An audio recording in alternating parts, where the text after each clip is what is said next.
que je fais? Ben, je cloue. À cette heure-ci? Il est déjà 10h30. De moment à l'autre, le directeur va ici pour la répétition. Allez, emporte-moi tout ça et laisse-moi préparer le décor pour le deuxième acte du jeu des rôles. Allez, allez!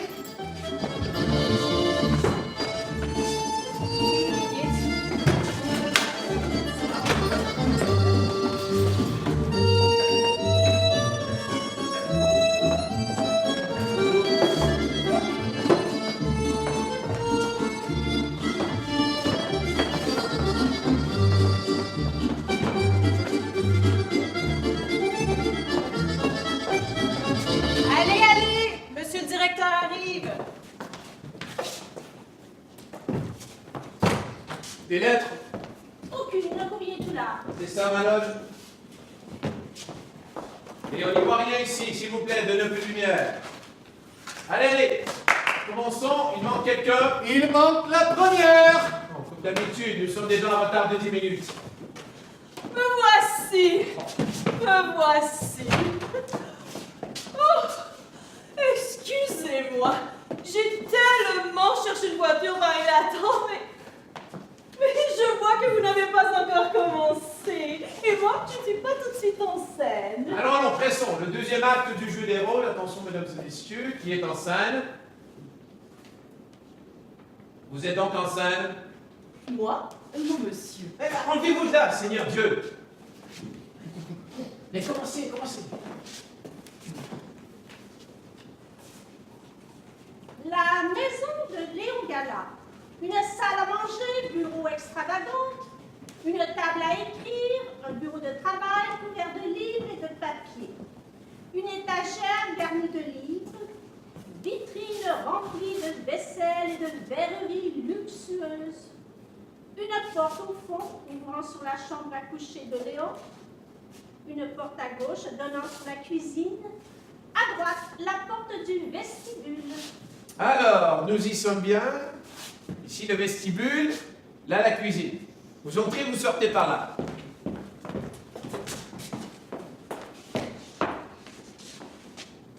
Scène première. Léon Gala, Philippe dit Socrate. Je dois lire aussi la vie d'Ascali. Mais oui, je vous l'ai déjà dit 100 fois.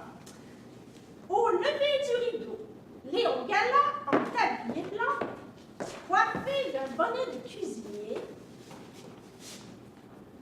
est en train de battre un œuf dans un bol avec une cuillère à peau. Philippe, habillé lui aussi en cuisinier, en fait encore.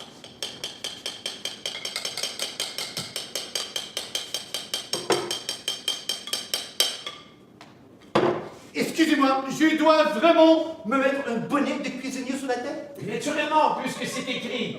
Mais c'est ridicule! Ridicule. Ridicule.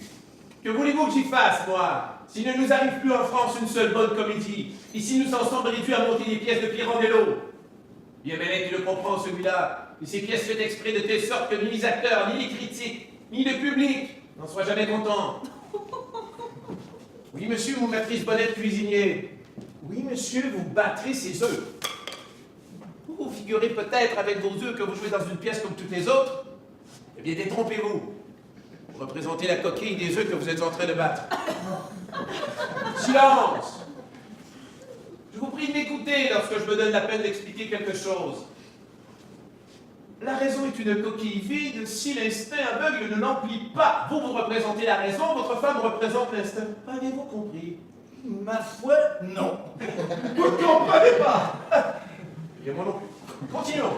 Et après, pour la fin, vous verrez quelle merveille c'est. Un conseil, mettez-vous 3 quarts. La bizarrerie de ce dialogue, si le public ne vous entend même pas, ce sera complet. Allez, allez, on attaque. Oui, voilà. Il pourrait aussi mon démon. Surveillez votre œuf! Je surveille. Et comment la tournez-vous? Quoi donc? La cuillère! Oh. La cuillère! Et dans le bon sens, je n'ai pas peur. Vous allez empoisonner monsieur au déjeuner, c'est moi qui vous le dis si vous continuez à jacasser comme ça. Enfin, vous me dérangez, quoi! Ah, voilà ce qu'il fallait me dire. Oui, monsieur, parfaitement, monsieur.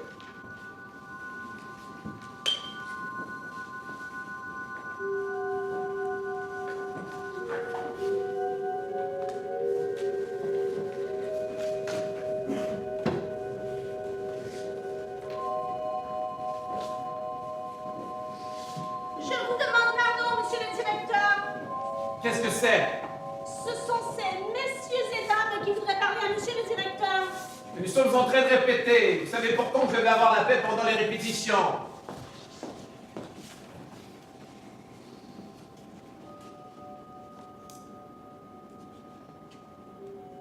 Qui êtes-vous, mesdames et messieurs?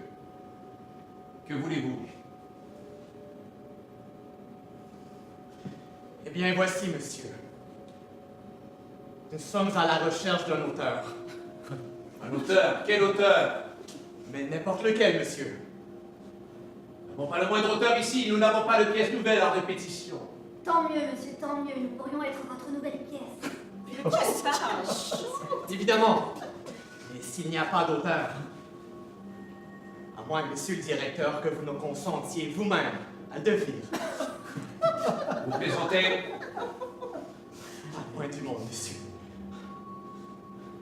Nous vous apportons un drame douloureux. Oui, nous pourrions être votre chance. Ah oui. Faites-moi plutôt le plaisir de partir d'ici. Nous n'avons pas de temps à perdre avec des fous. Monsieur! Vous savez pourtant aussi bien que moi que la vie est pleine d'absurdités qui nous font l'effronterie de ne pas paraître vraisemblables. Et savez-vous pourquoi, monsieur le directeur? Eh bien, parce que ces absurdités sont vraies. Que diable dites-vous là? Je dis, monsieur, que la folie, c'est de chercher la vraisemblance sous prétexte de donner l'illusion du vrai. Et cette folie-là, excusez-moi de vous le faire remarquer, mais c'est la seule raison d'être de votre métier. Ah, vraiment? Notre profession vous semble un métier de fou. Ma foi, faire paraître vrai ce qui ne l'est pas, et cela sans nécessité, par simple jeu. Votre profession n'est-elle pas de donner vie sur scène à des personnages imaginaires? Moi, je vous prie, cher monsieur, de vous rappeler que la profession de comédien est de la plus grande noblesse.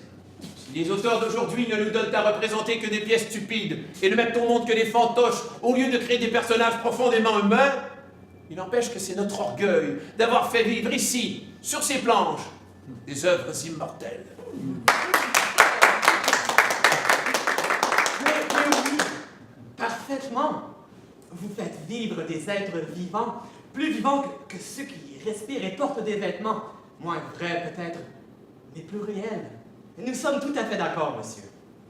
Et commencez avant vous disiez. Permettez, je vous répondais. Vous disiez que vous n'aviez pas de temps à perdre avec des fous.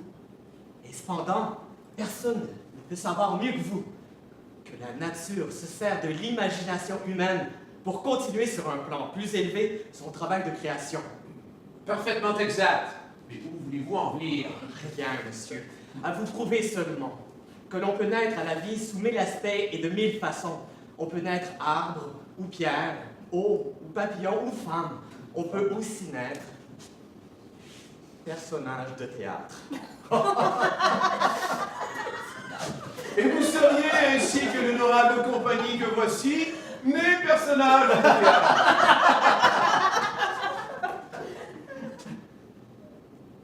Je suis désolé de vous entendre rire ainsi. Nous portons en nous, je vous le répète, un drame douloureux. Vous pouvez d'ailleurs le constater, rien qu'à l'aspect de cette dame voilée de noir.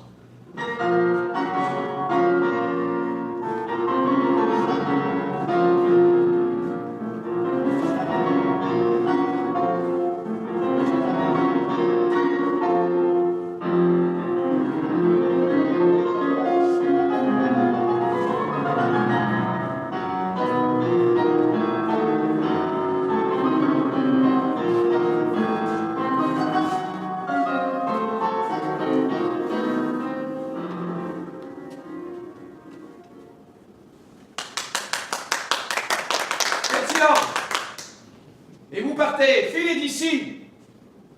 Bon Dieu, faites-les partir. Alors, Veuillez sortir. non! Écoutez-nous, nous avons un À la drame! fin, nous ici, nous avons travaillé. Il n'est pas permis de se moquer ainsi. Votre incrédulité me surprend. N'êtes-vous pas, vous, comédien, habitué à faire vivre en vous, dresser les uns contre les autres, les personnages créés par un auteur? Vous hésitez devant nous parce qu'il n'y a pas de texte qui nous contienne? Soyez persuadé, monsieur le directeur, que nous sommes vraiment 6 personnages très intéressants. Quoique perdus. Oui, perdu, c'est à peu près ça. Et voici comment. L'auteur qui nous a donné la vie n'a pas pu, ou n'a pas voulu achever de nous mettre au monde de l'art. Il se fait un crime. Quand on a la chance de naître héros théâtre, bien vivant, on peut se rire de la mort. On est immortel. L'homme, l'écrivain qui est l'instrument de la création, mourra. Mais sa créature ne mourra jamais. Tout ça, c'est très beau. Mais où voulez-vous en venir? Mais nous voulons vivre, monsieur le directeur, éternellement. Non, mais au moins un moment. En vous. Mais regardez-moi ça. Ils veulent vivre en nous. Mais moi, je veux volontiers si c'est pour vivre avec elle. Comprenez bien, la pièce est à faire. Mais si vous y consentez, et vos acteurs aussi, nous pourrions immédiatement la mettre sur pied en nous concertant. Et que voulez-vous concerter? Nous ne donnons pas de concert. Ici, on joue des drames et des comédies. Justement, c'est pourquoi nous sommes venus vous trouver. Et où est le texte? Il est en nous. Nous sommes le drame. Le drame est en nous. Et nous sommes impatients de le jouer, comme nous y pousse la passion qui bouillonne en nous. Ah, ma passion. Si vous saviez, monsieur, ma passion pour lui. Toi, je te prie, reste à ta place pour le moment. Et je te prie de cesser de rire. Ah, j'ai pas le droit de rire.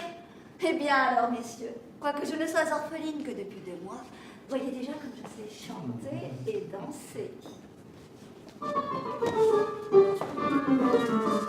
Les Chinois sont un peuple malin, de Chicago à Pékin. Ils ont mis des écriteaux partout. Prenez garde à Chou Chin Chou. Prenez garde à Chou Chin Chou. Prenez garde à Chou Chin Chou.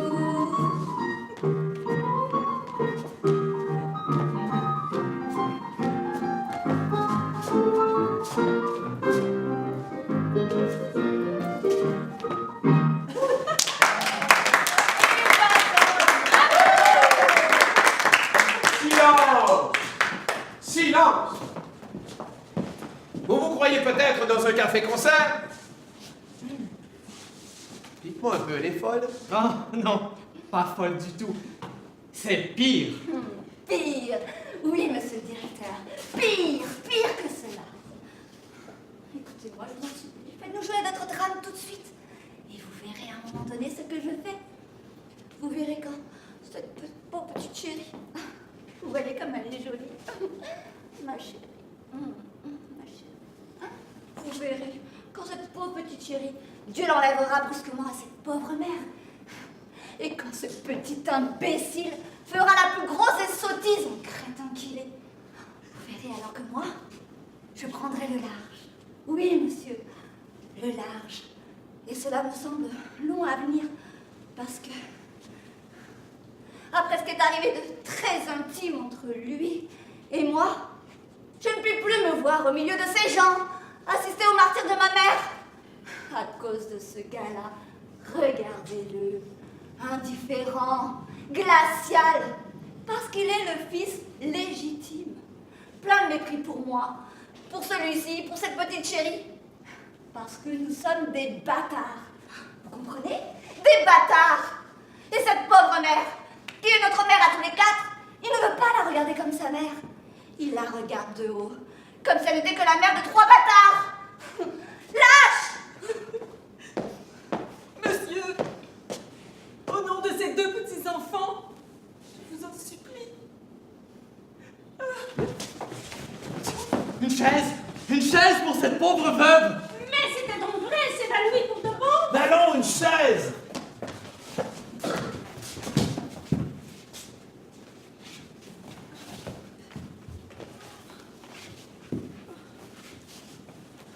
Regardez-la, monsieur. Regardez-la. Mais non, Laisse-toi voir. mais non, grand Dieu, arrête! Arrête!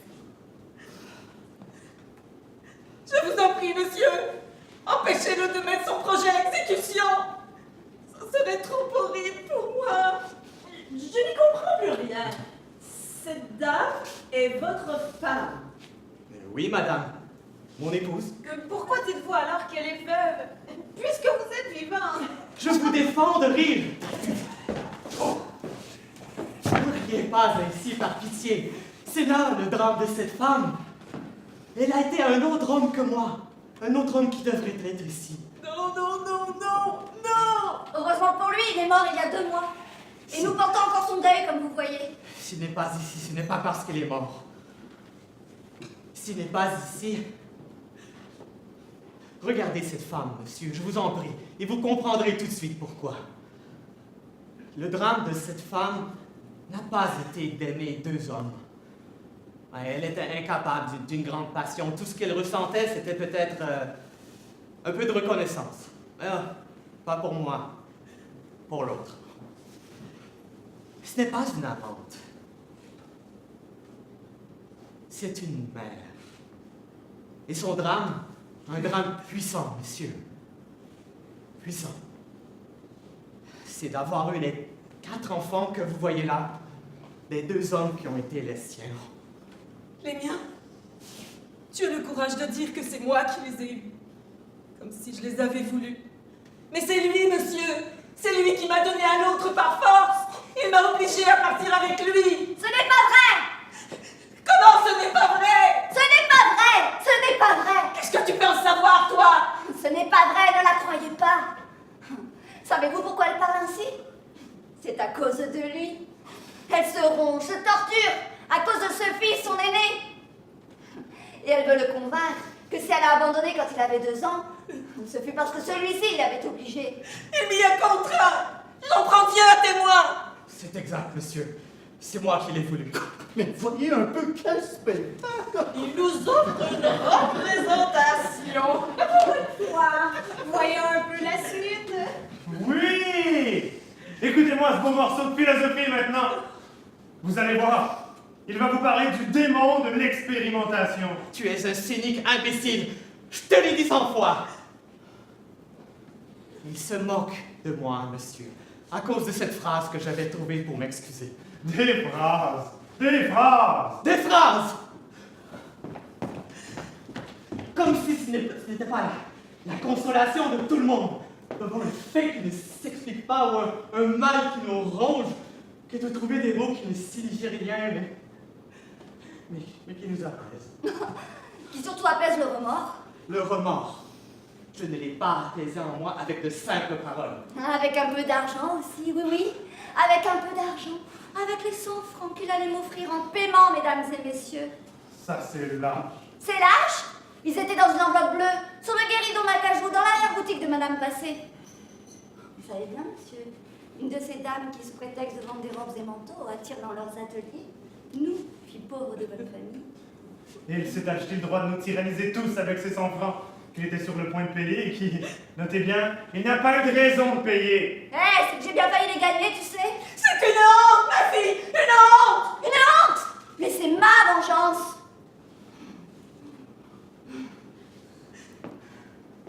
Ah, monsieur, je frémis d'impatience de la vivre, cette scène. Ah, cette chambre, ce guéridon d'acajou avec l'enveloppe qui contenait les 100 francs. Je la vois, cette enveloppe. Je pourrais la prendre. Ah, messieurs, vous ne devriez pas regarder. Je suis presque nue. Je ne rougis plus maintenant. Parce que c'est lui qui rougit. Mais je vous assure qu'il était très pâle à ce moment-là. Exigez un peu d'ordre, monsieur, et permettez que je parle. Non, il n'y a rien à raconter ici, rien du tout. Je ne veux pas raconter, je veux expliquer. Ah oui, bien sûr, à ta façon. Mais tout le mal vient précisément de là. Il est dans les mots. On croit se comprendre, on ne se comprend jamais. Non. Vous voyez, elle dit non. Sa surdité mentale est effrayante. En du cœur, elle en a, oui, pour ses enfants. Mais elle est sourde, monsieur. Son cerveau est sourd, désespérément sourd. Excusez-moi, monsieur le directeur. Est-ce que la répétition va continuer? Oui, mais oui. Pour l'instant, laissez-moi. C'est une situation si nouvelle. Et tout à fait intéressante. Pour ceux qui s'y intéressent. Il faudrait m'expliquer les choses avec clarté.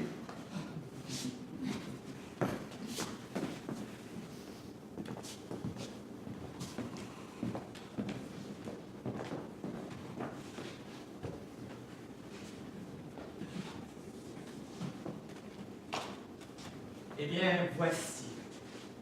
J'avais avec moi, monsieur, un pauvre homme. Mon employé, mon secrétaire, un être plein de dévouement, et qui s'entendait en tout avec elle. Sans penser à mal, bien entendu, il était bon et humble, comme elle, tous deux incapables de faire le mal et ni même d'y songer. C'est lui qui pensait en mal pour eux et qui le fit. C'est faux! J'en étais arrivé à ce point, monsieur, que je ne pouvais plus dire un mot à l'un ou à l'autre sans les voir aussitôt échanger un regard d'intelligence. Mais excusez-moi, pourquoi alors ne pas l'avoir mis à la porte? Justement, je mis à la porte. Et je vis cette pauvre femme errer dans ma maison comme une pauvre bête perdue. Je crois bien. Tu vas parler de ton fils, n'est-ce pas? Oui, monsieur. Il m'avait enlevé mon fils. Certainement. Mais ce n'était pas par cruauté. C'était pour le faire grandir, sain et robuste au contact de la terre. Beau résultat!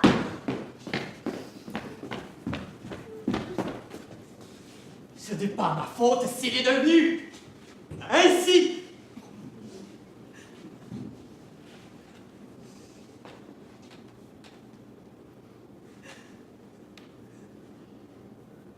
Je l'avais mise en nourrice à la campagne, monsieur, chez une paysanne. Ma femme ne me semblait pas assez forte pour le nourrir, bien qu'elle fût d'humble naissance.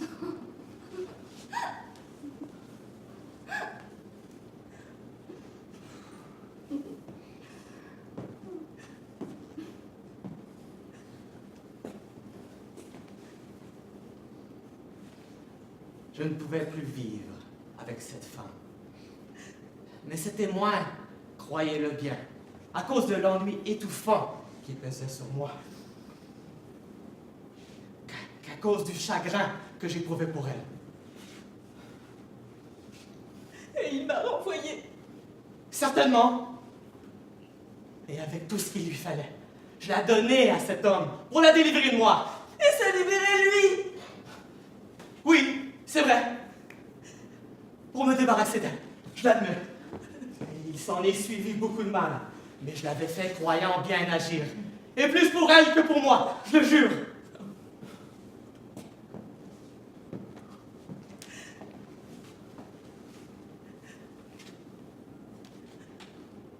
Est-ce que je t'ai jamais perdu de vue? Dis-moi. Jusqu'à ce que l'autre t'ait amené dans une autre ville à mon insu.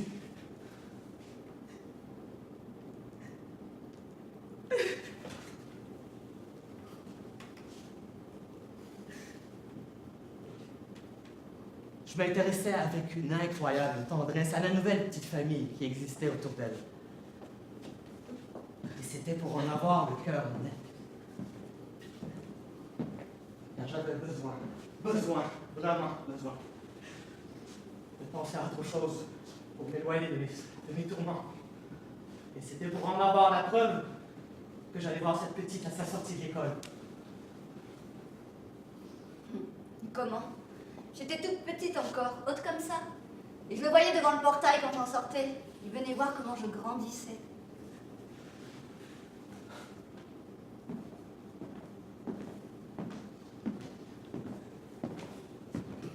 Eh oui, celui-là, élevé au dehors. À peine revenu à la maison, ne me parle plus, mon fils. Sa mère manquant entre lui et moi, il a grandi tout seul. À part, sans aucun lien affectif, ni intellectuel avec moi.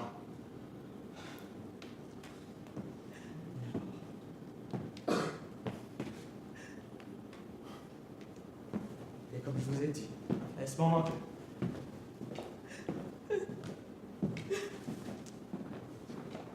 ce moment que je suis revenu. Et puis, j'ai vu cette petite sortie de l'école. Eh oui, il me suivait dans la rue, il me souriait. Et quand j'étais arrivée à la maison, il me faisait un salut de la main, comme ça. Je le regardais, les yeux écarquillés, farouches. Je ne savais pas qui il était. Je l'ai dit à maman, elle a dû comprendre tout de suite que c'était lui. Au départ, elle n'a plus voulu m'envoyer à l'école. Et quand j'y suis retournée, je l'ai revu. C'était drôle. Il avait un grand paquet à la main. Il s'est approché de moi, m'a caressé. Il a sorti du paquet un grand chapeau de paille de Florence, garni d'une guirlande de rosemée. C'était pour moi. Tout ça, mademoiselle, monsieur. C'est dur ici. Mais oui, c'est de la littérature. De la littérature. Comment de la littérature? Mais c'est ta vie, monsieur, et ta souffrance. Peut-être, mais c'est injouable. Le drame, monsieur. Il arrive maintenant. Singulier, complexe. À la mort de mon père,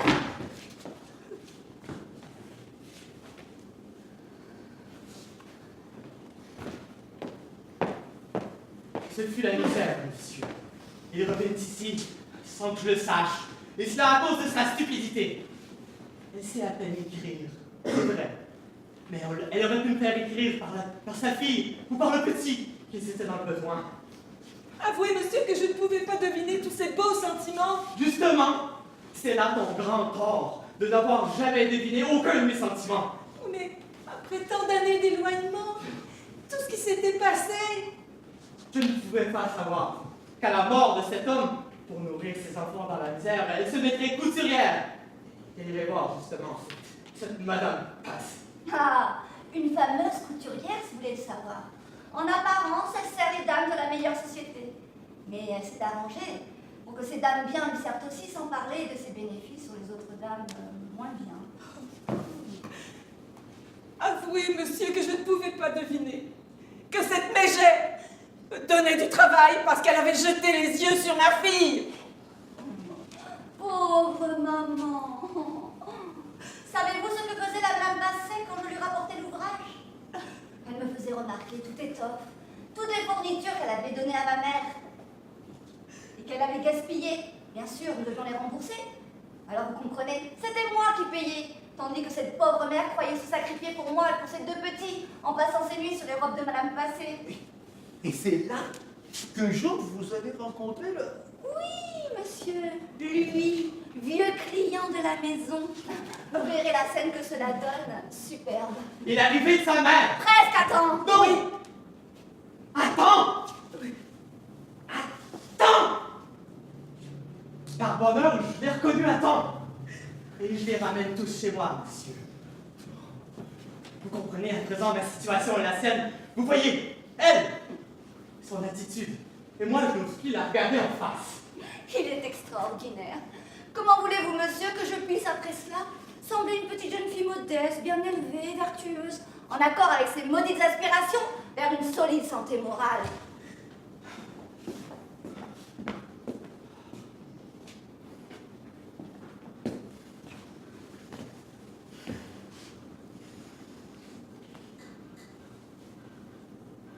Le drame, pour moi, est là tout entier, monsieur. Dans la conscience que j'ai que chacun de nous se croit un, mais que ce n'est pas vrai. Il est beaucoup, monsieur, beaucoup, selon toutes les possibilités d'être qui sont en nous. Et cela, tout en gardant l'illusion de rester toujours le même pour tous. C'est être un que nous nous croyons dans tous nos actes. Alors que rien n'est plus faux. Nous nous apercevons bien quand, par malheur, un accrochage se produit au milieu de nos actes.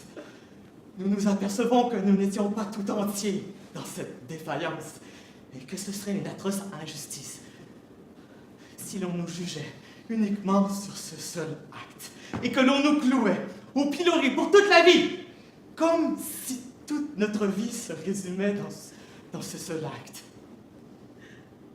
Comprenez-vous à présent la perfidie de cette fille? Elle m'a surpris dans un endroit, dans une attitude où elle n'aurait pas dû me voir.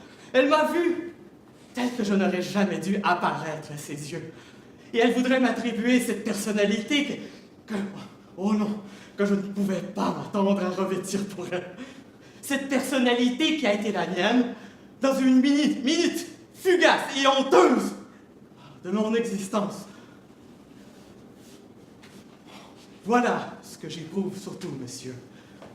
Et vous verrez que cela donnera au drame une grande portée. Mais il y a aussi la situation des autres personnages.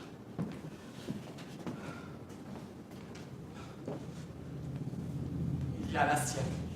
Laisse-moi tranquille, je n'ai rien à y voir. Comment tu n'as rien à y voir? Je n'ai rien à y voir et je ne veux me mêler de rien. Tu sais fort bien que je ne suis pas fait pour figurer ici, au milieu de vous.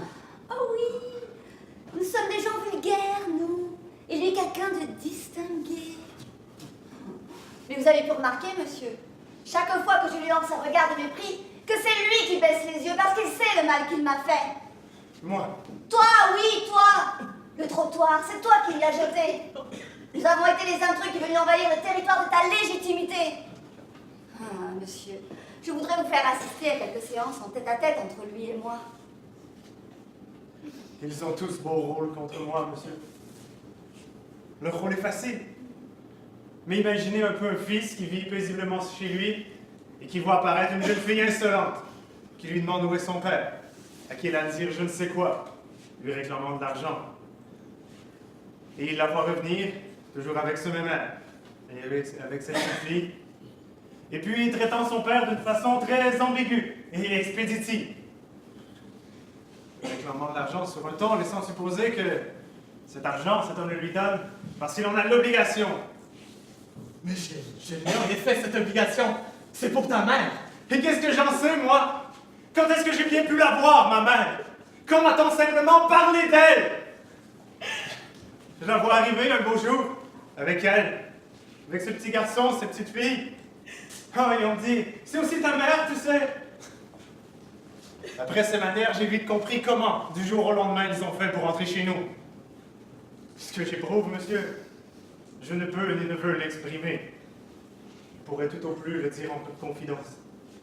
Je souffre assez de me l'avouer à moi-même. Je n'ai donc aucun rôle à jouer dans ce drame. Oui, monsieur, je suis un personnage irréalisable au théâtre. Je n'ai rien à voir avec eux. Qu'on me laisse la paix. Comment? Mais c'est justement parce que tu es bâti comme tu l'es. Et qu'est-ce que tu en sais, toi, de comment je suis? Quand es-tu simplement occupé de moi? C'est entendu. Oh, et je l'admets. Cette façon de te tenir à l'écart, si cruelle pour moi et pour ta mère, qui à peine revenue à la maison te voit presque pour la première fois, devenue si grand, et qui ne te connaît pas, mais qui sait que tu es son fils. Regardez-la. Elle pleure. Comme une idiote. Il dit qu'il n'a rien à voir avec le drame, alors qu'il est le pivot de l'action. Le drame se dénoue de la façon suivante. Quand cette pauvre mère est rentrée à mon foyer, cette famille en surplus disparaît. Par la mort de cette petite, le suicide de ce petit, et par la fuite de l'aîné.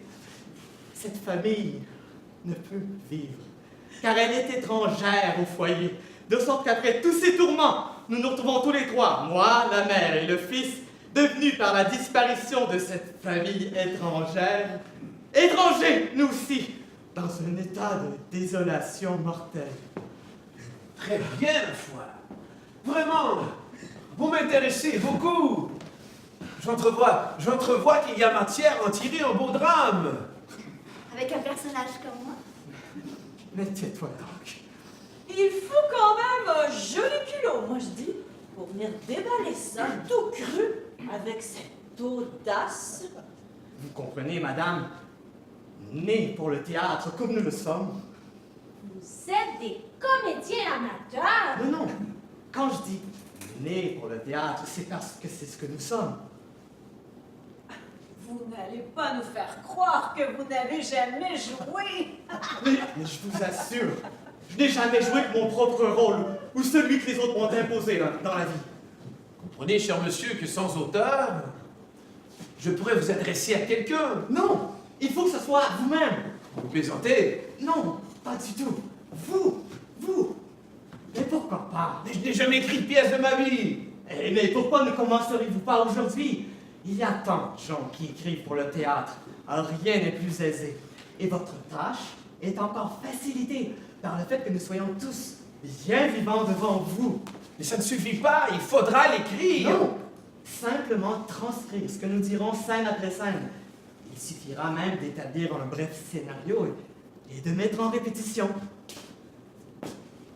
Eh bien, pourquoi pas? Pourquoi pas? Ça me tente, comme ça, par jeu. On pourrait essayer, hein? Ça me tente.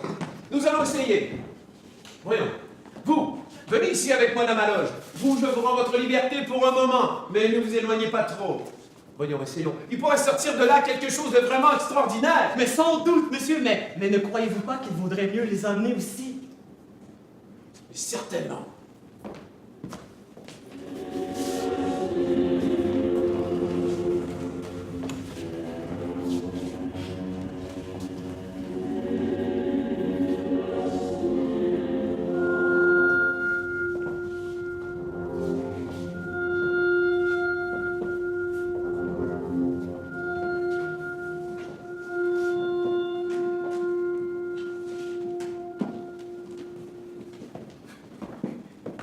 Il a l'air de parler sérieusement, mais qu'est-ce qu'il veut faire?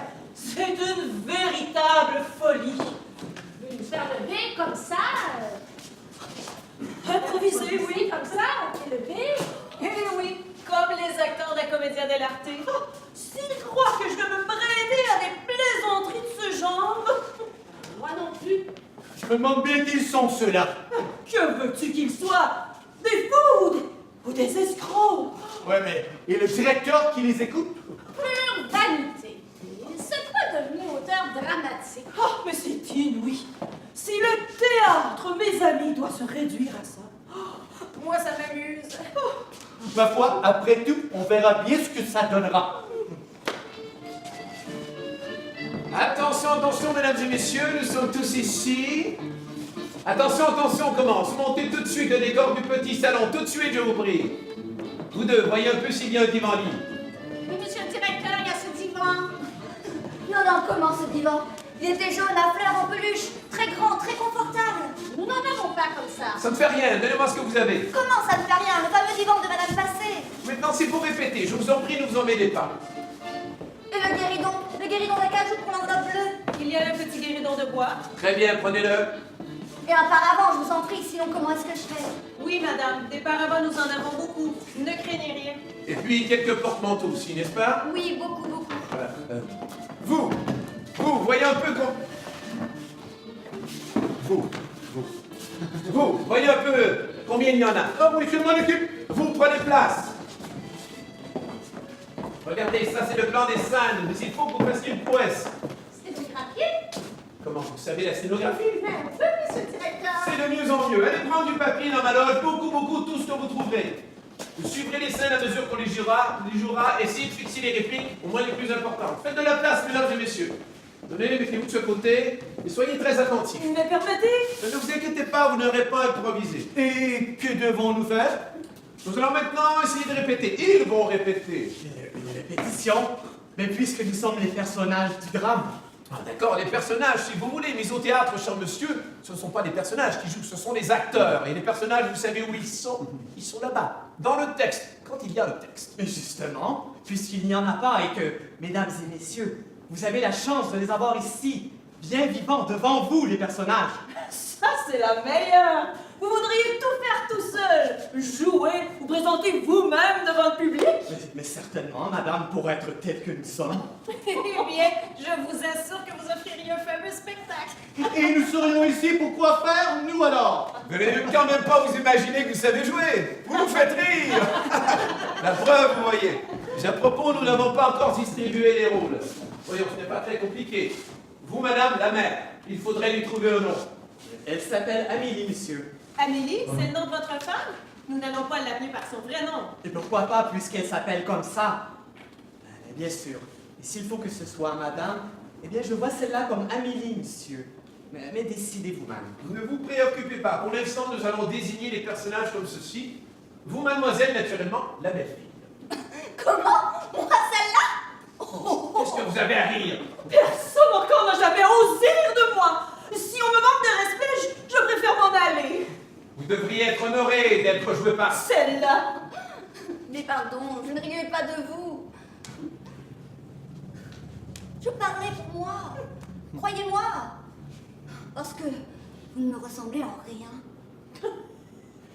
Oui, c'est vrai, monsieur. Voyez, notre expression. Votre expression n'est qu'une matière brute, à laquelle les acteurs donneront un corps et une figure, une voix, des gestes. Je n'ose pas vous contredire, monsieur. Mais vraiment, c'est une souffrance horrible pour nous qui sommes faits comme vous le voyez, avec nos corps et notre visage. Mais on arrange avec le maquillage. On arrange avec le maquillage, cher monsieur. Oui. Par contre, pour ce qui est de la figure... Oui, mais la voix, les gestes. Finissons-en. Sur la scène, vous ne pouvez être vous tel que vous êtes. Il y aura sur la scène l'acteur qui vous représente, au point c'est tout. J'ai compris, monsieur. Je ne veux pas faire offense à vos acteurs. Dieu m'en garde. Mais je pense que me voir représenté maintenant par je ne sais qui... Par moi, si cela ne vous fait rien. Bon, enchanté, monsieur.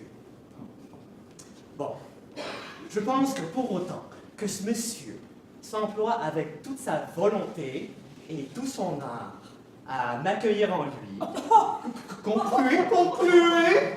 la représentation qu'il donnera de moi, même en s'efforçant de me ressembler grâce à son maquillage, je dis, avec la taille qu'il a,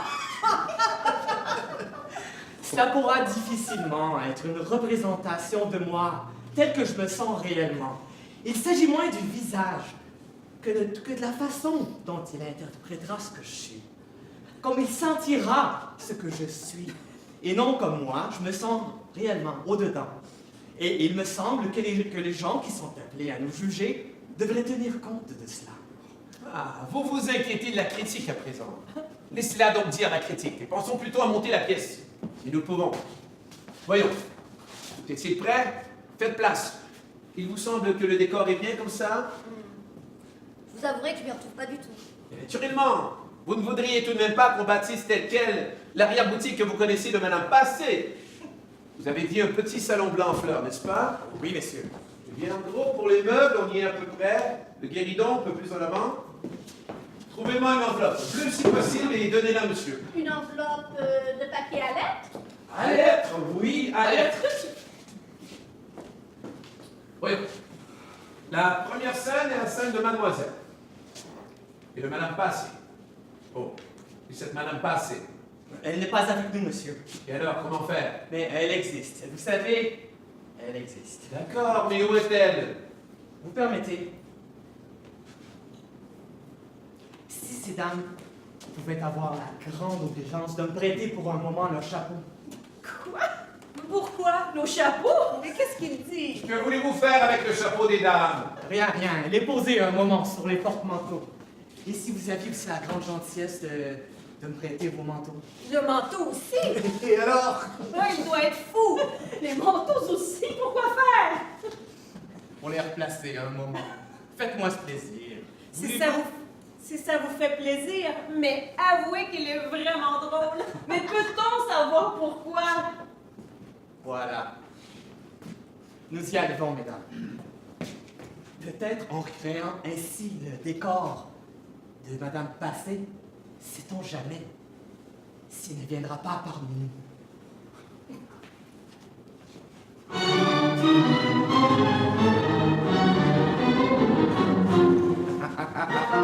Regardez! Regardez!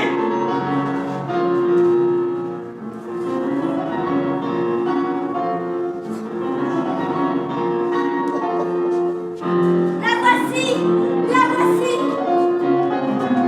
Je vous le disais bien, c'est elle! La voici!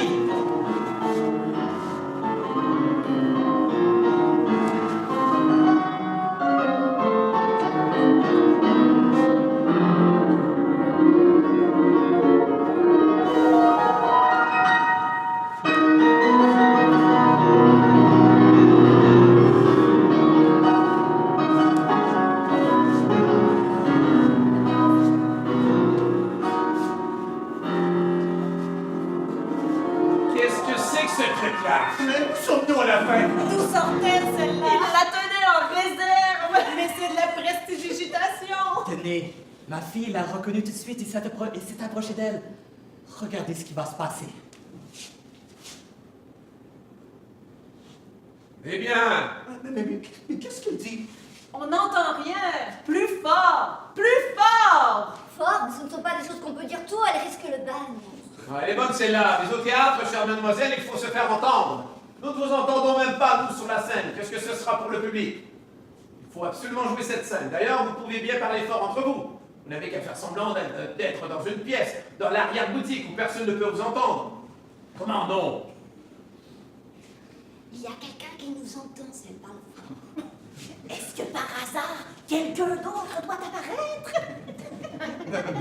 Non, madame, c'est à moi qu'elle fait allusion. Je dois être derrière cette porte en train d'attendre. Et madame Passé le sait.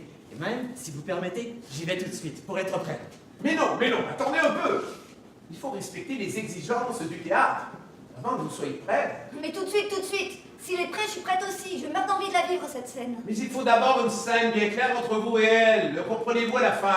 Mon Dieu, monsieur, elle m'a dit ce que vous savez déjà. Que le travail de maman ne vaut rien encore une fois, que le tissu est abîmé et qu'il faut que je me résigne si je veux qu'elle continue à nous aider dans notre misère. Eh oui, messieurs. Parce que je ne m'aime pas. Mais profitez, mais mentare. Et comment? Elle parle comme ça? Oui, monsieur, elle parle moitié espagnol, moitié italien, d'une manière très drôle. Ah, ça ne me paraît pas bonne civilité que vous rirez de moi. C'est me facile de parler comme puedo. Italiane, messieurs. Mais pas du tout, mais je vous en prie. Parler de cette façon, madame, c'est de l'effet certain. On ne pouvait rien trouver mieux pour interrompre par un peu de comédie la crudité de la situation.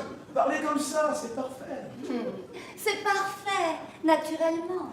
S'entendre se faire de certaines propositions dans un tel langage, effet assuré. On se met à rire, on s'entend dire qu'il y a un vieux monsieur qui veut s'amuser avec nous. N'est-ce pas, madame?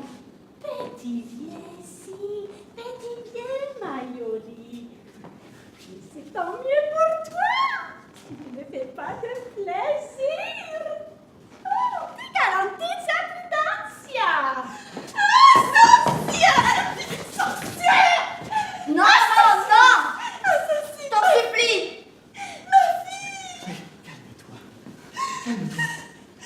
Elle a devant moi que je ne la vois plus. Maman ne peut pas rester là, c'est impossible. Pour l'instant, ce n'est qu'une première ébauche. Tout sert à recueillir pêle-mêle les divers éléments du drame. Allez, madame, calmez-vous. Asseyez-vous, je vous en prie. Bon, continuons, madame. Ah non, merci beaucoup. Je ne fais plus rien acquis avec la présence de ta mère. Allons donc, faites entrer ces vieux messieurs pour qu'ils s'amusent avec Migo. Il faut que cette scène soit jouée. Allons-y. Vous, allez-vous-en. Ah! Yemema! Yemema, sorte Yemema! Ah!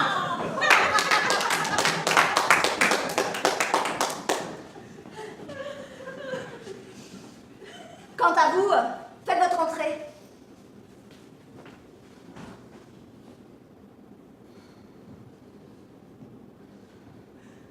Venez là.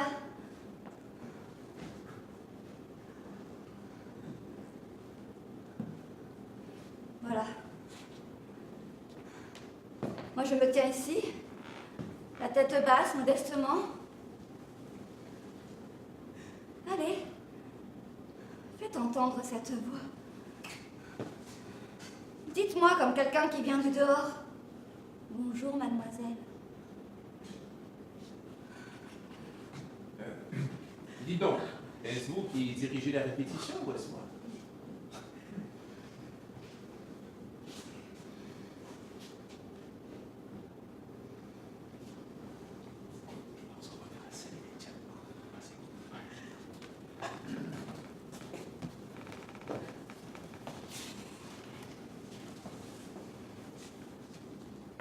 D'accord, faites ce qu'elle dit. Allez là-bas au fond et revenez ici.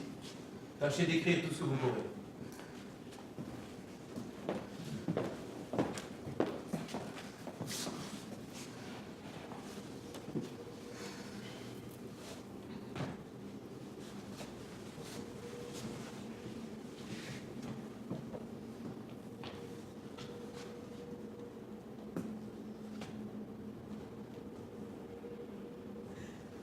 Bonjour, mademoiselle.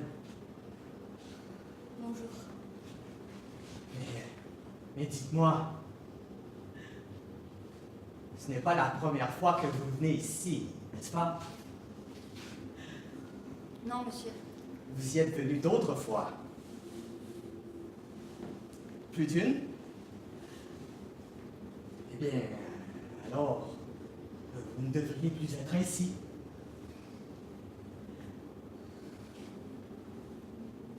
Vous permettez que je vous enlève moi-même votre petit chapeau? Non, monsieur, je me l'enlève moi-même. Oh mon Dieu! Mon Dieu! Oh mon Dieu! Donnez. Je vais le poser moi-même. Mais sur une si jolie petite tête comme la vôtre, je voudrais voir un plus beau chapeau. Voulez-vous m'aider à en choisir un parmi ceux de madame? Oh, mais c'est mon chapeau! Silence, mon Dieu! Ne faites pas d'esprit! Nous sommes en plein dans la salle. Reprenez. Mademoiselle, s'il vous plaît. Non, merci, monsieur. Ah, non, donc. Ne me dites pas non. Il faudra l'accepter ou je me fâche. Regardez, il y en a de jolis, vous savez. Et puis, Madame Passé serait si contente.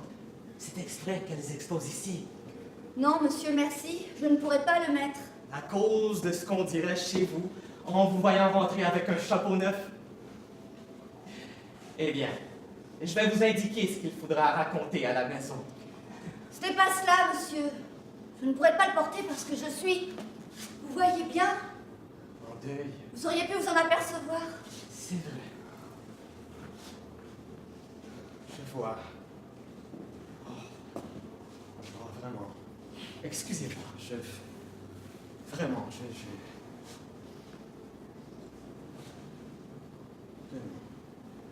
Je suis... Je suis désolé, Vraiment, Assez, monsieur!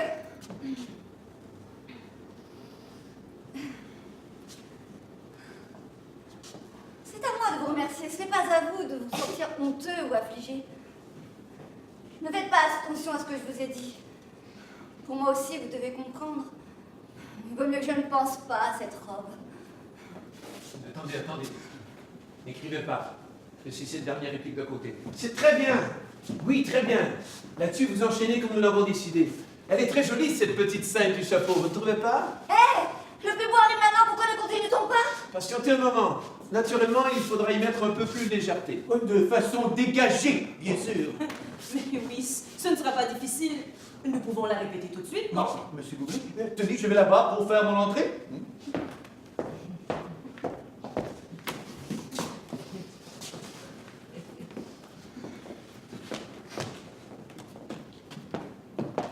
Très bien. La scène entre vous et Madame Passé vient de finir. Celle-là, je l'écrirai moi-même.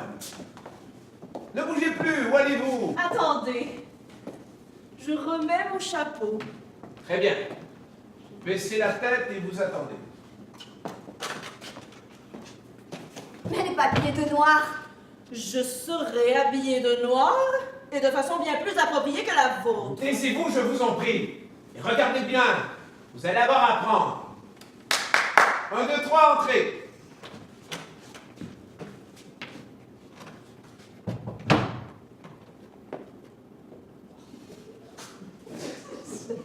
Bonjour, mademoiselle.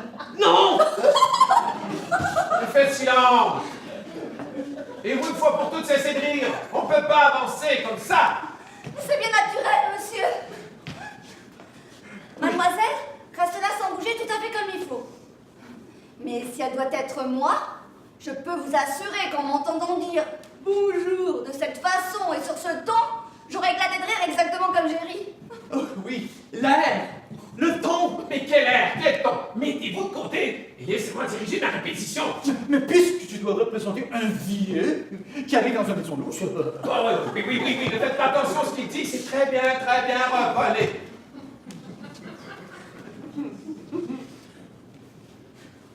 Et donc.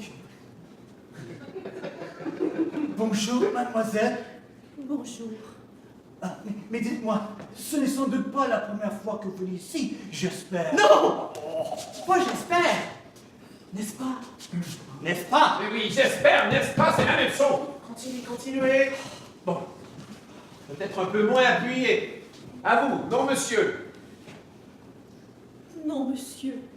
Vous êtes déjà venu une autre fois? Plus d'une? Mais non, attendez un peu. Laissez-la d'abord faire signe que oui. Donnez-lui, vous êtes déjà venu une autre fois. Vous êtes déjà venu une autre fois? Plus d'une? Oh grand Dieu! Qu'est-ce que c'est? Rien, rien.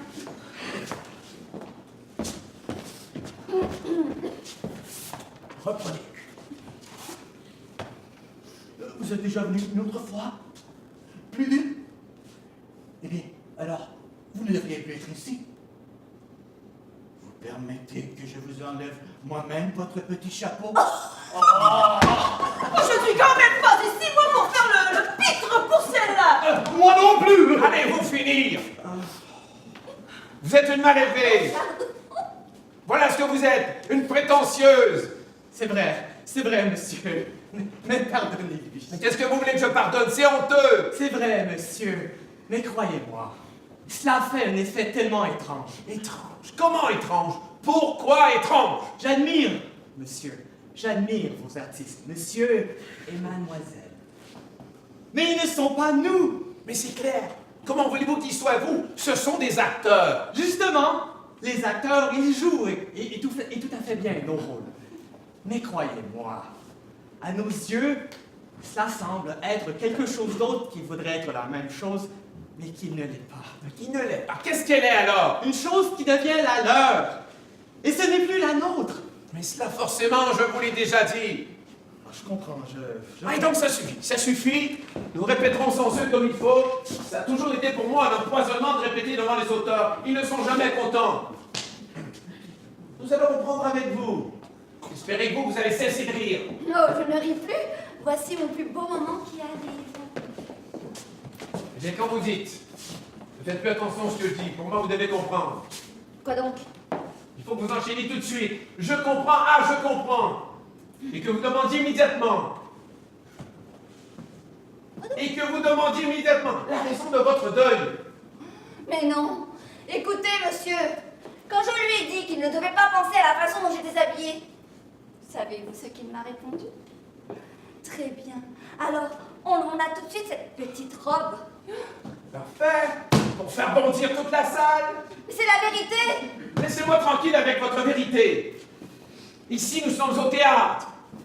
La vérité, est certainement la vérité, mais jusqu'à un certain point. Je ne vous laisserai pas tirer une petite romance romantico-sentimentale avec lui qui me donne la raison de mon deuil. Non, 1000 fois non. Il faut qu'il me dise ce qu'il m'a dit. Ah, très bien. Alors, enlevons-la tout de suite, cette petite robe. Et moi, avec tout le chagrin dans mon cœur derrière ce paravent, et avec ses mains qui tremblent de honte, j'ai dégrafé mon corsage, ma robe. Je comprends, madame, je comprends toute votre horreur, mais vous comprenez à votre tour qu'on ne peut pas porter tout cela à la scène. Oh, je comprends. Lui, il va arriver tout de suite à la représentation de ces tourments spirituels. Mais moi, je veux représenter mon drame, le mien. Ah, votre drame. Mais il n'y a pas que le vôtre à la fin, il y a celui des autres. Le sien, celui de votre mère. Il est inadmissible qu'un personnage se mette ainsi en vedette et envahisse la scène au détriment des autres. Il faut assembler les personnages en un tableau harmonieux et jouer ce qui est jouable. Il faut vous contenir, mademoiselle, croyez-moi, c'est dans votre intérêt. Je dois avouer que cette fureur destructrice, ce dégoût exaspéré que vous avez vous-même avoué ici, en disant avoir été avec d'autres hommes à plusieurs reprises chez Madame Passé, pourrait faire mauvaise impression sur le public. Nous sommes entre nous, monsieur. Le public est absent. Vous donnerez demain de nous le spectacle que vous jugerez bon, en l'arrangeant à votre façon. Mais voulez-vous voir le drame véritable? Voulez-vous le voir éclater comme ça s'est passé? Mais oui, nous ne demandons pas mieux. Eh bien, faites sortir cette pauvre mère. Non, non, ne la laissez pas faire. Ne la laissez pas faire, monsieur. Mais c'est seulement pour voir, madame. Je ne peux pas. Je ne peux pas. Mais puisque tout est déjà arrivé, je ne comprends pas. Non. Cela arrive maintenant. Cela arrive toujours. Ma douleur n'est pas simulée, monsieur. Je suis vivante et présente, toujours. À tout moment de mon malheur qui se renouvelle. Vivant et présent. Toujours. Ces deux petits, les avez-vous entendus parler? Ils ne peuvent plus parler. Ils s'accrochent à moi pour perpétuer mon malheur.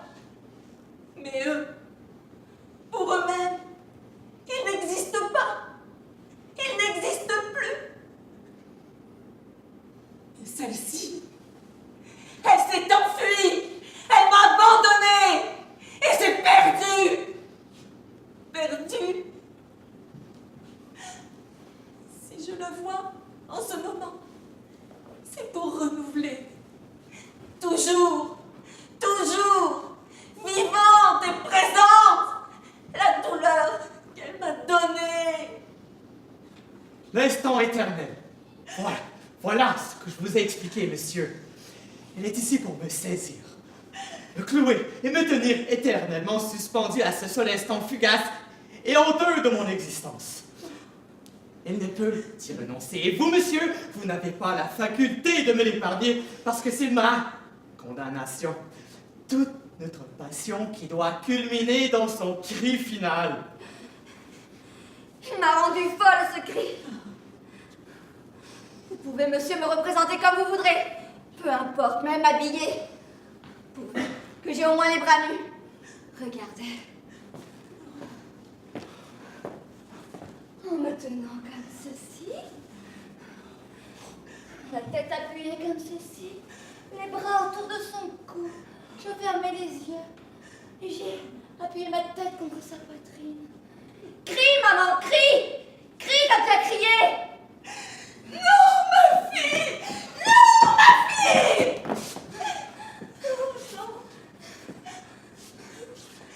Brute. Espèce de brute! Tu ne vois donc pas que c'est ma fille! C'est ma fille! C'est ma fille!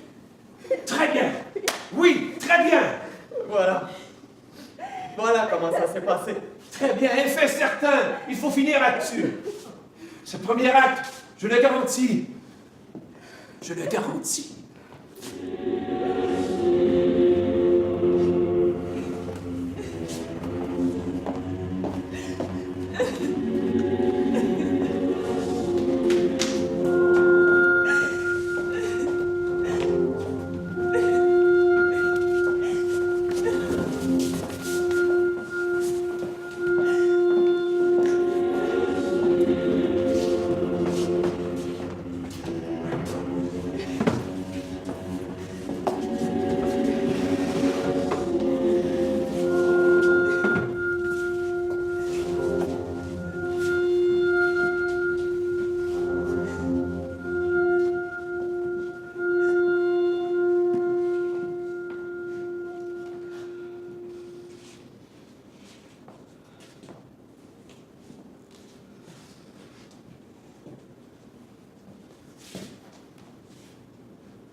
Bon, venons au deuxième acte. Laissez-moi faire ce que nous avons décidé, ce sera très bien.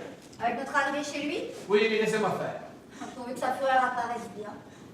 Tout le bonheur que cela nous a fallu. Plus il a fait de mal, plus il aura de remords. Oui, j'ai compris. On en tiendra compte, surtout au début, ne craignez rien. Je vous en prie, monsieur. Nous la la paix de ma conscience. Était bien en lumière que j'ai cherché par tous les moyens. De m'apaiser, de me conseiller de ne pas lui causer d'ennui. Faites ça pour elle, c'est la vérité même. Commençons-nous ce deuxième acte, oui ou non? Je me tais. Mais il n'est pas possible qu'il ait lieu tout entier dans le jardin. Pourquoi donc? Parce que lui, il reste tout le temps enfermé, dans sa chambre à l'écart. Et puis, c'est dans la maison que doit jouer le rôle de ce pauvre garçon perdu, comme je vous l'ai dit. Nous ne pouvons quand même pas mettre des écriteaux pour prévenir le public, ni même changer le décor 3 ou 4 fois par acte. Oui, par contre, on le faisait autrefois. Oui, quand le public était aussi jeune que cette petite fille. Et l'illusion était plus facile. Illusion? Je vous en prie, ne parlez pas d'illusion. N'employez pas ce mot qui, pour nous, est particulièrement cruel. Et pourquoi je vous en prie? Mais pour vous, il s'agit seulement d'un jeu. D'un jeu? Mais nous ne sommes quand même pas des enfants. Mais je ne dis pas, Nous faisons du théâtre avec sérieux. mais je ne dis pas le contraire, madame. Et par jeu, j'entends le jeu de votre art, qui est précisément de donner, comme disait monsieur, une parfaite illusion du réel. Exactement. Ce qui pour vous est un jeu, est pour nous notre unique réalité. Pouvez-vous me dire qui vous êtes? Vous. Comment qui je suis? Je suis moi. Et si je vous disais que c'est faux, que vous êtes moi? Je vous répondrai que vous êtes fou. Ils ont raison de rire. On est ici pour jouer. Et c'est seulement parce que l'on joue que monsieur, là, qui est lui, doit être moi. Qui suis moi? Celui-ci. Vous voyez que je vous ai pris au piège. Et je vous invite à sortir de ce jeu, celui de l'art, que vous êtes habitués à pratiquer ici, avec vos comédiens. Et de nouveau, je vous demande sérieusement, monsieur, qui êtes-vous? Voyez un peu ce joli culot. Quelqu'un qui se fait passer pour personnage de théâtre qui vient me demander à moi qui je suis. C'était simplement pour savoir, monsieur, si tel que vous êtes maintenant, vous vous voyez pareil au travers des années à celui que vous étiez autrefois, avec toutes les illusions que vous nourrissiez alors. Très bien. Très bien. Et dites par-dessus le marché que vous, avec cette comédie que vous venez de représenter ici, vous êtes plus vrai, plus réel que moi. Ça, sans aucun doute, monsieur. Ah oui. Mais je croyais que vous l'aviez compris depuis le début. Plus réel que moi. Naturellement, puisque votre réalité peut changer du jour au lendemain. Mais on le sait bien qu'elle peut changer. Elle change sans cesse. C'est Non. le sort commun. Non, pas le nôtre. Elle ne change pas. Voilà la différence. Elle ne change pas, elle ne peut pas changer, ni être une autre. Jamais. Parce qu'elle est déjà fixée telle qu'elle est pour toujours. Mais c'est terrible, une réalité immuable. Vous raisonnez trop, cher monsieur, beaucoup trop. Vous vous êtes présenté à moi comme un personnage créé par un auteur qui a ensuite renoncé à écrire le drame où vous deviez figurer. C'est la pure vérité, monsieur. Non, mais cessez cette plaisanterie. Personne ici ne croit cette histoire. Et vous reconnaîtrez qu'il est difficile de la prendre au sérieux. Je voudrais bien savoir si on n'a jamais vu un personnage sortir de son rôle comme vous, hein, pour se mettre à pérorer comme vous le faites. Moi, je n'ai jamais vu ça. Vous n'avez jamais vu ça, monsieur, parce que d'ordinaire, les auteurs cachent le labeur de leur création. Je ne peux pas vous laisser pérorer sans fin. Un drame est avant tout action. Action et non pas philosophie. Enchaînons, je vous en supplie, et venons-en au fait. Mais il me semble que des faits, vous en aviez même trop avec notre arrivée chez lui.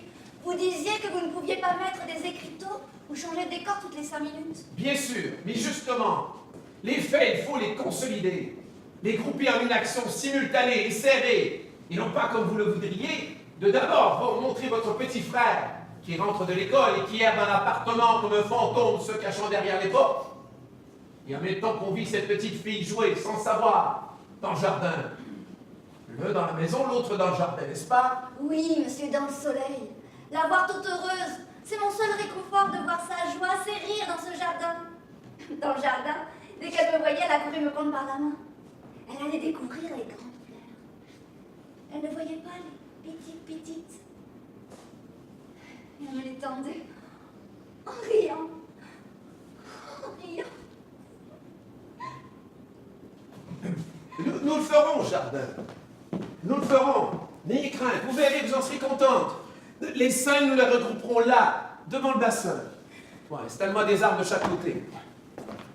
Le technicien, éteins tout. Donne-moi un peu d'atmosphère. Une atmosphère de clair de lune. Un peu de bleu. Comme ça suffit. Votre petit frère, au lieu de se cacher derrière les portes, circulera dans le jardin, se cachant derrière les arbres. Avancez-vous, voyons un peu ce qu'on pourra faire. Mais avancez, avancez. Allez.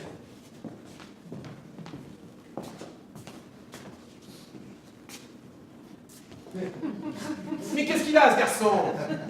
Faudrait quand même qu'il dise quelques mots. Allez, venez un peu ici, faites voir. Cachez-vous là, derrière.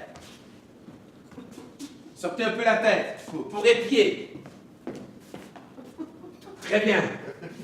Très bien. Dites-moi, si la petite, le surprenant en train de guetter, accourait vers lui et lui tirait de la bouche au moins quelques mots. N'espérez pas qu'il parte tant qu'il y aura celui-là. Il faudrait d'abord que vous le fassiez sortir. Mais tout de suite. Très heureux. Je ne demande que ça. Mais non, attendez un peu, où allez-vous? Ne le retenez pas. Laissez-moi partir. Je n'ai rien à faire ici. Je veux partir. Comment vous n'avez rien à faire ici? Je n'ai rien à faire ici. Je ne veux me mêler de rien. Vous permettez, monsieur? Laissez-le. Eh bien, tu es libre. Va-t'en.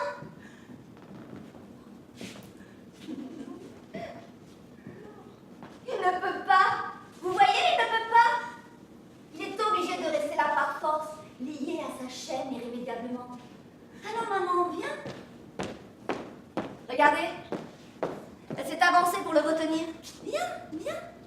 Elle a une si profonde envie de s'approcher de lui que tenez, la voilà prête à vivre sa grande scène. Mais pas moi. Pas moi. Si je ne peux m'en aller, je resterai ici. Mais je vous le répète, je ne représente rien. Vous pouvez l'y obliger, vous! Personne ne peut m'y obliger. Oh, je t'y obligerai, moi! Mais attendez.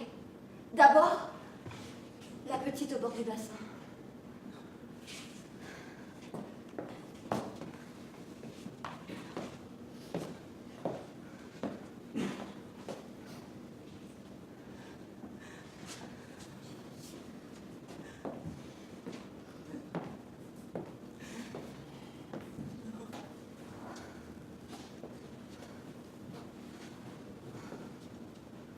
Mon pauvre petit amour, tu regardes toute perdue, avec tes beaux grands yeux. Nous sommes sur une scène de théâtre, ma chérie. Un endroit où on s'amuse à jouer pour de vrai. On y joue la comédie. Et nous, maintenant, nous allons jouer la comédie pour de vrai, toi aussi. Oh, ma Rosetta, non? Quelle vilaine comédie tu vas jouer, toi? Quelle chose horrible a été conçue pour toi! Le jardin, le bassin, un beau bassin tout plein de petits canards qui y nagent. Tu veux en attraper un? Un de ces petits canards? Oh, petit amour. Oh, petit amour. Maman ne fait pas attention à toi. À cause de cette canaille de fils là-bas. Et celui-là, qu'est-ce que tu fais toujours ici? Avec cette terre de mendiant. Ce sera aussi à cause de toi si cette petite se noie. À cause de ta façon d'être comme ça. Et comme c'est moi. En vous faisant rentrer dans cette maison, je n'avais pas payé pour tous.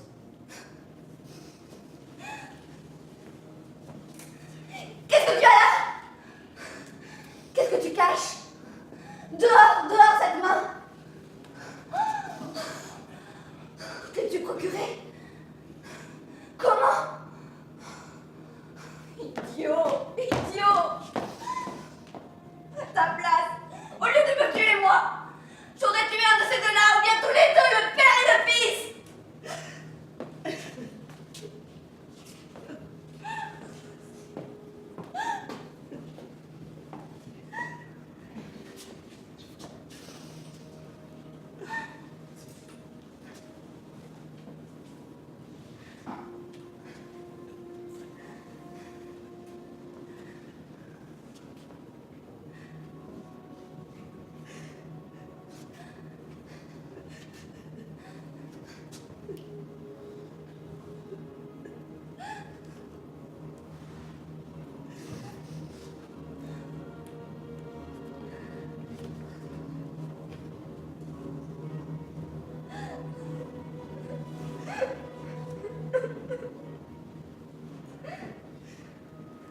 Très bien.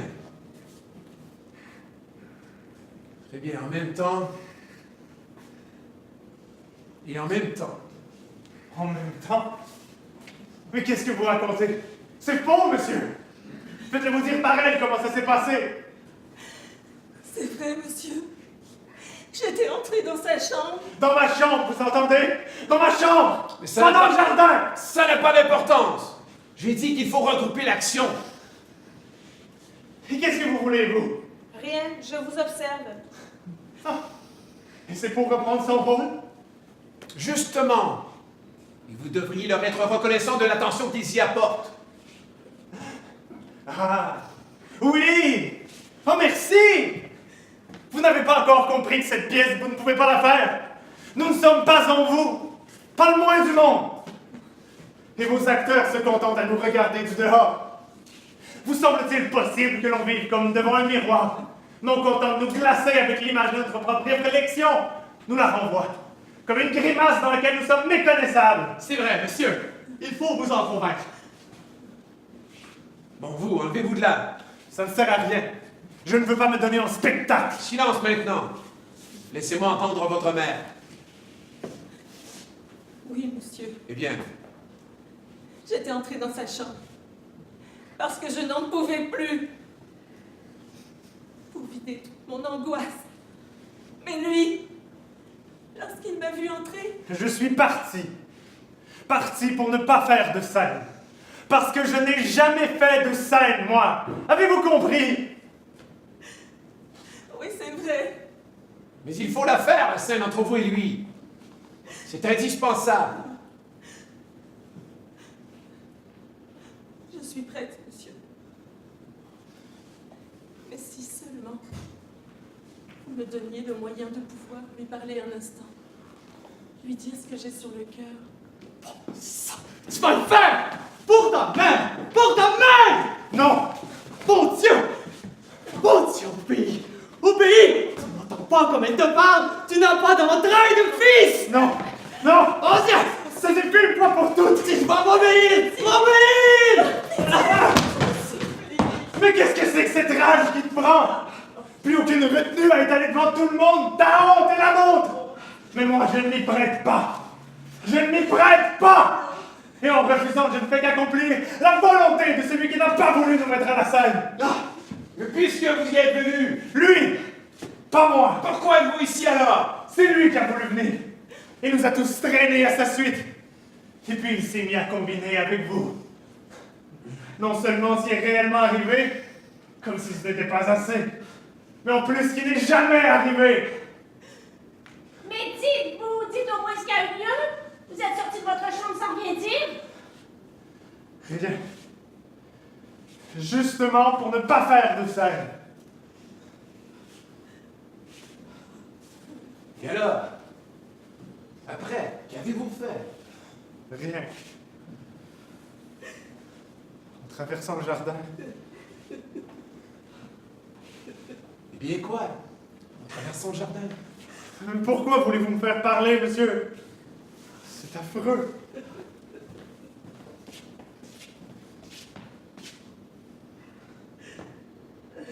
La petite?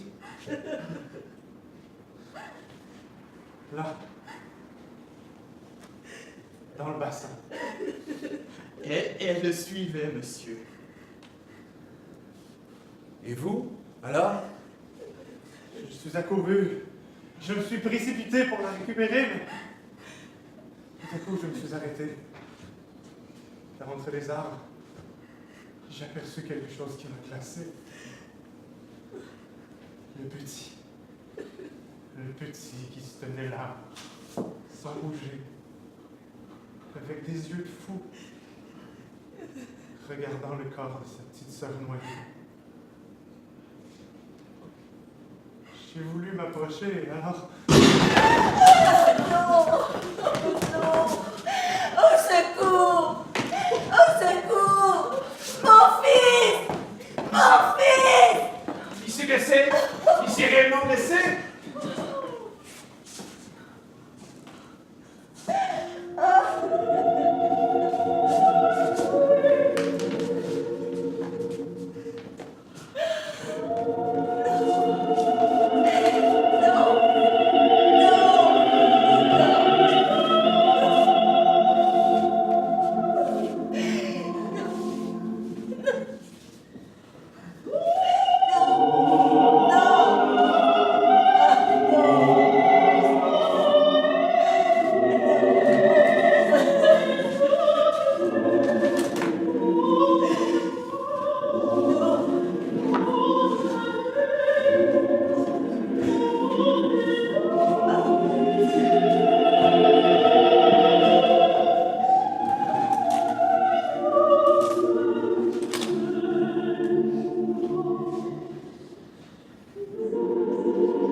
fiction. C'est de la fiction. N'y croyez pas. De la fiction? La réalité? La réalité, il est mort! Non, non, de la fiction. Et quelle fiction! La réalité, mesdames, messieurs, messieurs. La réalité. La réalité.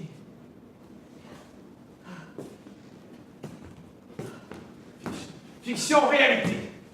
N'allez tous au diable! Lumière, lumière! Bon Dieu!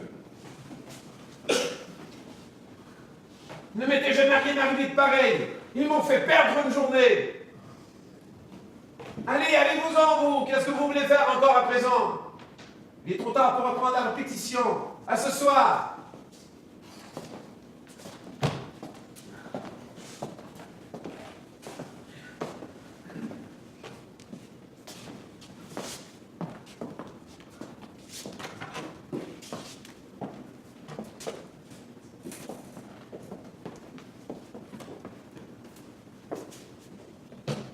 Le technicien, tu étais tout maintenant.